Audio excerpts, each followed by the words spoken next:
सागर में बीते दिनों मधुकर साहब वार्ड स्थित एक पार्क में स्वर्गीय जननायक कर्पूरी ठाकुर की प्रतिमा लगाने को लेकर क्षेत्रीय लोगों और प्रतिमा स्थापित समिति के बीच गतिरोध सामने आने पर मूर्ति स्थापना का कार्यक्रम टाल दिया गया था। साथ ही मामले में उपजे विवाद का समाधान खोजने कलेक्टर की मध्यस्थता में दोनों पक्षों की बैठक कर सर्वसम्मति से निर्णय होने के बाद ही प्रतिमा स्थापना करने पर सहमति बनी थी, जिसको लेकर आज कलेक्ट्रेट में दोनों पक्षों के लोगों की बैठक हुई, जिसमें कलेक्टर भी उपस्थित रहे। आयोजित बैठक में दोनों पक्षों ने अपने अपने तर्क रखते हुए मूर्ति स्थापना को लेकर चर्चा की, जहां इस मामले में स्थानीय लोगों के विरोध की बात सामने आने पर वार्ड वासियों का प्रतिनिधित्व करने वाली कांग्रेस पार्षद ऋचा सेन ने जब तक वार्ड वासियों का मत मूर्ति स्थापना के पक्ष में नहीं हो मूर्ति नहीं लगाए जाने पर जोर दिया, जिसको लेकर दूसरे पक्ष ने आपत्ति भी उठाई, जहां वार्ड पार्षद ने बिना वार्ड वासियों की सहमति से मूर्ति स्थापित होने पर संभावित किसी अप्रिय घटना का अंदेशा जाहिर करते हुए एक बार फिर क्षेत्रीय लोगों से संवाद के बाद ही निर्णय लिए जाने की बात कही, जहां इस मामले में हाँ ना के बीच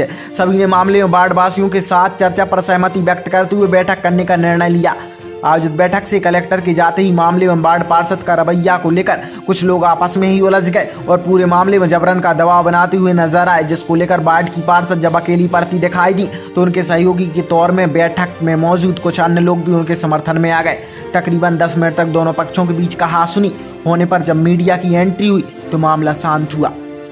और सभी अपने अपने रास्ते निकल लिए। इस मामले को लेकर दोनों पक्षों में कुछ भी बोलने से बचते दिखाई दिए। यहाँ हम आपको बता दें कि जिस समिति के द्वारा पार्क में मूर्ति लगाने की कवायद की जा रही है उसमें एक पार्टी विशेष की विचारधारा से जुड़े लोग ज्यादा शामिल हैं। ऐसे में दूसरे पक्ष के लोगों के साथ उसी पार्टी विशेष की पार्षद के समर्थन में खड़े होने से यह बात उनको नागवार हो रही है और वह मामले में उन पर दबाव बना रहे हैं, जिसको लेकर क्षेत्रीय पार्षद भी उलझन में घिरी हैं कि संगठन के साथियों का समर्थन करें या फिर उस क्षेत्र की जनता का जिसने उन्हें अपना जनसेवक चुन बाट की बागडोर सौंपी। इस मामले में एक बात मजेदार है, जिस प्रशासन ने किसी से राय लिए बिना मूर्ति लगाए जाने की अनुमति दी वह अब पूरे मामले में स्वयं पीछे हटकर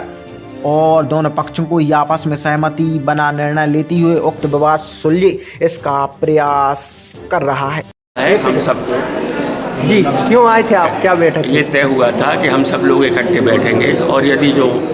बातचीत है उसके मूर्ति के लिए जो विरोध कर रहे हैं वो लोग बैठेंगे और सहमति बनाएंगे। तो हमारे पक्ष से तो ज़्यादातर लोग आ गए जो पहले से सहमत है और वो पार्षद को बुलाया था। पार्षद जी ने कहा है कि उनके वार्ड से जो लोग असहमत थे उस दिन वो उनको बुलाएंगी और उनसे भी सहमति ले लेंगे, उसके बाद मूर्ति स्थापना हो जाएगी। ये कर्पूरी ठाकुर जी की मूर्ति के विषय में और उसकी अनुमति कलेक्टर द्वारा है। जो आईजी बंगले के सामने मधुकर साहब पार्क है उस पार्क में मूर्ति लगने की अनुमति है। कुछ लोग वहाँ के वार्डवासी हैं, वहाँ की पार्षद का कहना है कि वार्ड के निवासी उनका विरोध कर रहे हैं कि यहाँ मूर्ति कर्पूरी ठाकुर जी की नहीं लगेगी। कर्पूरी ठाकुर जी जननायक हैं, गरीब पीड़ित वर्ग की आवाज़ उठाने वाले बिहार के मुख्यमंत्री रहे और सामान्य वर्ग को, जिसको अपर कास्ट कहते हैं, सबसे पहले 3% आरक्षण देने का काम किया। तो ऐसे सर्वहारा वर्ग के लिए, वंचित वर्ग के लिए संघर्ष कर जिनका जीवन पर्यंत रहा है, उनकी मूर्ति स्थापना की हम लोगों की मांग है। कलेक्टर साहब ने मीटिंग बुलाई थी, उनका कहना है कि आप लोग आपस में सामंजस्य बना लो तो मूर्ति स्थापना में प्रशासन को कोई परेशानी नहीं है। अब हम लोगों ने विचार किया है कि अलग से लोगों से मिलते हैं जो विरोध कर रहे हैं, उनसे समझते हैं कि आपके विरोध का कारण क्या है। तो यदि वो लोग मान जाते हैं तब ठीक है, नहीं तो आगे फिर जो भी होगा तो देखेंगे।